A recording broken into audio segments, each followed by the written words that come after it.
Welcome back to the series, How to Help Your Kids Master Addition and Subtraction of Fractions the First Time.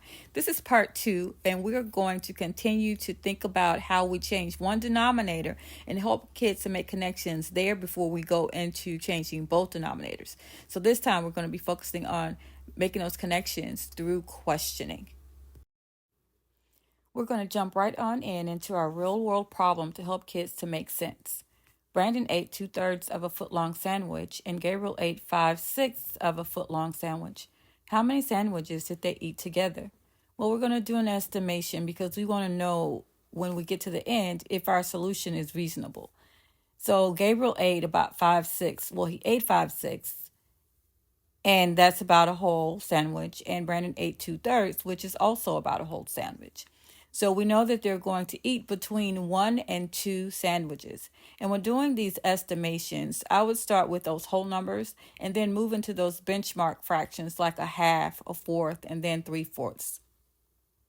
So we've made a rectangular model where I am focusing on creating those fractions in the same rectangle to make sure that the whole is the same size. So here I've made the 2/3. And underneath it, I'm going to come back in and make the sixths in this drawing where they create each fraction in the same rectangle helps them to make these parts more equal. And it helps us to guide their thinking. And it helps them also to see those relationships that we really want them to see. So this is our 5/6. And so a good question here is, what do you notice about thirds and sixths? You want them to see those relationships that they can take those thirds and make them into sixths, but they can't take the sixths and make them into thirds. So another question, what can you do to make thirds into sixths? And this is one of those questions that helps bridge them to the algorithm of where we're multiplying by the same number in the numerator and denominator. So here they see that they can make those thirds into sixths by separating or partitioning each third into 2 equal parts.